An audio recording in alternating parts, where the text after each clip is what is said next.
Yes, they know people love stories about burning monasteries. But out on the ice-cold waterline, those Northmen bargained with weighed silver and credit more than with blades. Much to the disappointment of anyone who wants only blood and forgets the dull little arts that decide destinies.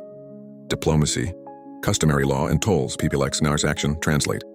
They wore no horned helmets, sang no operas in storms.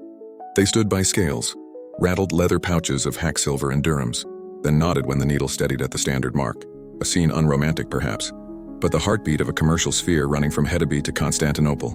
At Hedeby, Ribe, then Burka, those waterfront emporia under royal oversight parceled out stall frontage, mooring rights and gateways through duty posts by privileges spoken aloud before witnesses, while silver paid in fines was weighed, not counted. No matter how much the heroic set prefer clashing steel to the sigh of a balance arm, the cargo workhorse here was the Nar, broad-bellied and durable, not the needle-sleek longship, because serious commerce requires the right hull more than the right brag. A man frowning over key fees smiled once a carved tally and red wax seal bought him glide paths past gate checks, for in that tedious order lay profit, and profit was the only myth they truly believed. When disputes heated, they did not always draw steel. They went to the thing, an assembly, where a law speaker stood to recite clauses rooted in communal memory, and a ceremonial ring waited for a hand to touch it, a commitment warmer than any loud threat.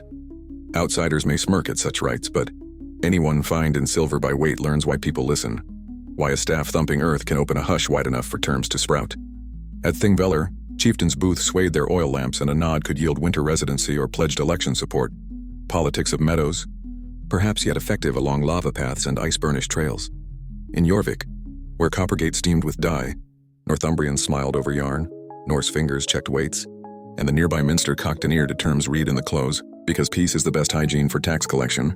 Treaties laid out hostage rotations, no melodrama intended, hanging a bridge between honor and temptation, the old technique every crown knows the price of.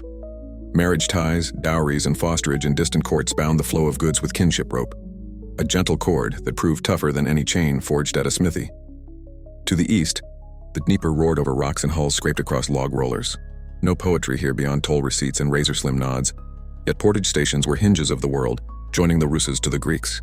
At the stockaded fee gates, seals were inspected, standard weights verified, and hostages exchanged like hourglasses. This was the theater of trust where roles never changed, and the audience was a convoy waiting for a rise in water. Timely gifts, walrus ivory, amber, rare cloth, were laid down as bait for a clean treaty, because everyone likes the taste of a small win before splitting the truth evenly.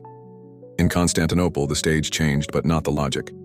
Under mosaic gold and incense, the Varangians, yes, those door specialists, set hands upon relic and ring to swear service, paid in silver and silk and privileges, a security contract drafted by ceremony rather than sprawling clauses. Men who once bargained at Hedeby now stood straight beneath the Theodosian walls, proving that guarding a court is also diplomacy, the sort that claims stipends and consensus sometimes keep borders quieter than a fleet. When they turned Nar prows to the straits, the hold took on silk and safe conduct alike, a passport not on parchment but in honor between people who understood each other's rules. Some will cite Alfred and Guthrum, the Danelaw, or York's sly smile while counting takings. All of it suggests artful accord tends to outlive torchlight. Those plain assemblies founded early in Iceland, rehearsed what later ages would call parliament, showing law and oath can bind a society even while rafters still smell of smoke. And if anyone still prefers swords to scales, let them loiter by a market gate for one day and learn how a quiet agreed landing on a brass pan can weigh more than a very loud helmet. Viking diplomacy, it turns out, is the art of making negotiation as inevitable as the tide and as durable as a mooring rope. Less flashy than analysts prefer, yet patient enough to found towns, statutes, and waterways Europe would follow for centuries.